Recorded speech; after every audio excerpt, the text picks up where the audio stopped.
Utah is Judah. April 9, 1922.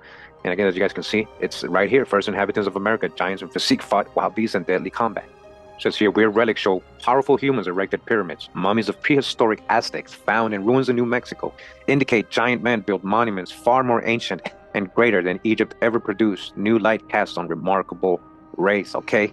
Far more ancient and greater than Egypt. This is ancient Egypt. That's why it's greater, because this is the original. First inhabitants of America, of which we have knowledge because of the extraordinary perfect mummies they left behind, are variously known as the basket makers and spear throwers. They lived underground in the southwest, with their dead mummified in sealed potholes of chambers well below the surface. Over in the other side, before I continue, says warrior Emperor Tigrini's tomb reveals that first red-haired people in all of history dwelt in America, and that strange basket makers of prehistoric Utah were a kindred people to his tribe. Their successors built cliff houses over them, and either perished or moved along. Then on top of these cliff houses came succeeding races, who erected the more modern pueblo, of which the famous Mesa Verde, constructed 5,000 years ago, is the best known type. The strange feature is that each succeeding race built a village or a city on the ruins of its predecessor, right? So they kept building on top of one another. It is more than a quarter century since the Hyde expedition unearthed mummies of the basket makers below the cliff dwellings of Grand Gulch, Utah. So again, this is below those famous archaeological sites that we know of today. So this is much older. These people they're finding, these mummies, are of an older generation. Again, we're in Grand Gulch, Utah. More ancient than Egypt. We're talking about Utah. Again, more ancient than Egypt. The Washington Times is letting you know. Naturally, certain questions have ever since been puzzling archaeologists. How did these strange people reach Grand Gulch? Whence did they come? And to what early race or branch thereof did they belong? A little more light has been thrown on these early Americans by the discoveries of Dr. Errol H. Morris. There is centered in the American Museum of Natural History the Archer M. Huntington Archaeological Survey of the Southwest, of which Dr. Clark Whistler, author of The American Indian Now, in process of a new revised edition, is director. This survey has ample funds and a very large staff, generously financed by Mr. Huntington. It issues its own publications. To Dr. Morris was assigned the task of tracing the wanderings of the basket makers and the route by which they got as far into the interior as Grand Gulch, Utah. He reasoned that he would only find basket maker remains and culture beneath other pueblos, and his discoveries have proved his view correct. In Aztec, New Mexico, he selected a great deserted city, or pueblo, of the usual skyscraper type of SUNY, New Mexico. Here, we began excavations and entered cellar tombs so ancient that they make ancient Egypt modern. Again, they found tombs. Listen to what they're writing here in the Washington Times, guys. All right, when we talk about America's the true old world, you guys see they were literally saying this in 1922. Who is older? Where's the true old world? Again, I'm gonna read this part. The chambers, when they entered the cellar tombs and these excavations, right? They were so ancient that they made ancient Egypt modern indeed. I told you that's modern. That's the theme park over here. That's just a theme park over there. That's modern. The chambers he opened were sealed not less than 25,000 years ago. All right, Washington Times letting you know who was involved in this study. Scientists. This is the stuff they don't let you know. They don't want you to read. We're in part 5 of this series. Hope you guys enjoyed the video and enjoying this whole series. Shout out to Waking Up with Analog for bringing these articles into our awareness. Washington Times, 1922. The chambers he opened were sealed not less than 25,000 years ago. Talking about Utah. And the mummies within were as well preserved as when placed therein. Well-preserved mummies. His report to Dr. Whistler follows. 2 chambers are the most interesting of the numerous recent discoveries in the Aztec ruin, an enormous prehistoric pueblo community dwelling near Aztec, New Mexico.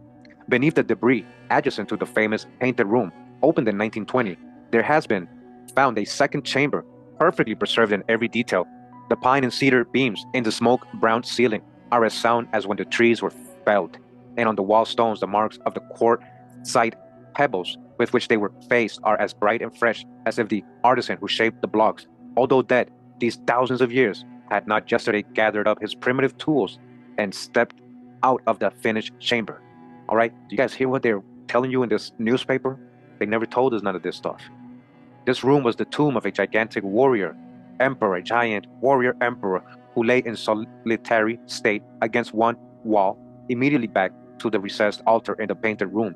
The body was that of a veritable giant, 6 feet 4 inches high. I mean, that's not as, That's not a giant, really. I mean, we got people like that all over the place, right?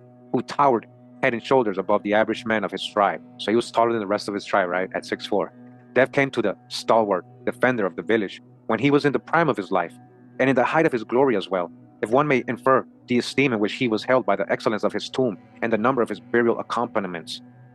The mighty frame had been wrapped in a mantle of feather cloth and enshrouded with a mat of woven rush stems. 2 battle axes. Back of the body there were 4 magnificent pottery bowls, a cup and a basket. Upon the skull rested a large spherical vase with a neatly fitting cover, both exquisitely wrought and ornamented.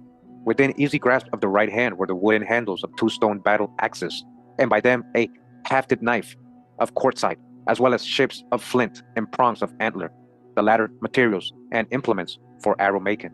A circular shield, 3 feet in diameter, unlike anything previously found in Pueblo ruins, covered the warrior from thigh to temples.